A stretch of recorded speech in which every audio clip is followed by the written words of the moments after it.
Hello everyone! Kumusta kayong lahat? This is your host, Marian DC. Pansin ko lang, may traffic dito sa amin. Ewan ko kung bakit. Siguro, ayun! Ayun, wait. Tignan natin kung makikita nyo. Ayun, nakita nyo ba? Meron dong isang car. Yan, nagkaroon ng accident. Yeah, kaya nag-cause yun ng traffic. Yun. Nakikimarites lang. Ayan, so nag-cause siya ng traffic. Kaya traffic siya mula doon hanggang ayan, dito. Usually, wala naman traffic dito eh. Yan, free moving yung mga sasakyan dito. But now, ayan, nakita nyo, traffic siya doon. So, hindi makalabas yung mga sasakyan. Inulit natin. Ayun siya. Ayan. Kung alam ko nabangga siya ba or ano. Kasi isang sasakyan lang naman ang nakikita ko. Yeah. I'm not sure.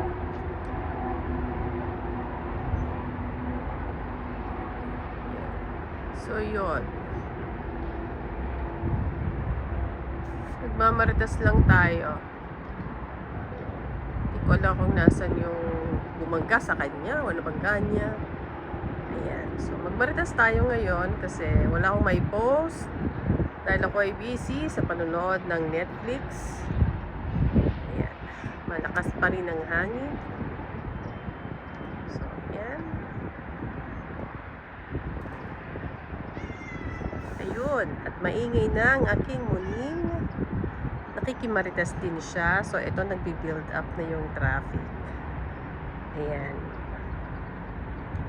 Kasi yung muning ko. Ano nangyari sa kanya? Hindi natin alam. Siguro sa sobrang bilis na wala siya ng control. Usually, yun, nagiging problema dito eh. Pag sobrang bibilis ang mga sasakyan, nawawala ng control yung driver. Ewan ko ba? Lagi sila nagmamadali. So, yan. Pansin ko lang naman. At ito naman. Ito po ang aking alaga. At gusto rin niya magmarites. Kaya lang. Ayan.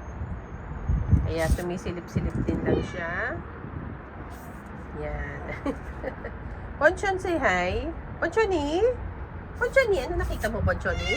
Yes. Say good morning. Suplado. Suplado siya. So, ayan. Oh, mahaba na. Mahaba na ang traffic. At dito na ang traffic. Hanggang dito na siya. Ayan, oh. Ayan, ang build up na. Siguro fresh pa. Kaya ganun. Ayan. Ayan. Hindi ko napansin eh. Kasi, alam mo na, busy tayo sa panonood ng Netflix. Kaya, ayan. Ito lang ang inabot ko.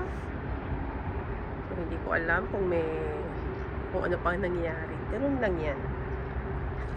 Pero talaga mga marites.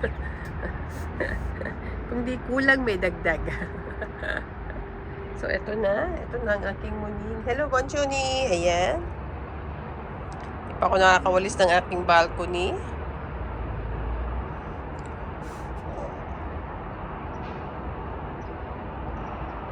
Ayan na. Tingnan nyo na lang tong buntot niya. Na mukhang... Oh, ano na naman? Anong problema? Oh, ano nakita mo? Diyan ka na. Ito talagang higpit tumambay nitong pusang ito. Minsan gusto yata 24 hours na nasa na nasa labas. Minsan nga matutulog na kamit lahat. Ayaw pa niya talaga lumabas. Grabe siya. Ayaw pumasok. Gusto talaga niya dito sa balcony. Machuni, bakit nakatigil ka dyan? Okay, clean yourself. Ay, say bye-bye na. Say bye-bye na. Oy, say bye-bye na to our fans. Say bye-bye to our viewers. Ponchoni. Oh, say bye-bye na. O siya, sige, wag ko daw siya istorbohin. O paano? Ito na lang, hanggang dito na lang. At mukhang okay na naman. Yan. Salamat sa inyong panonood. Hanggang sa muli, ingat kayo. Paalam.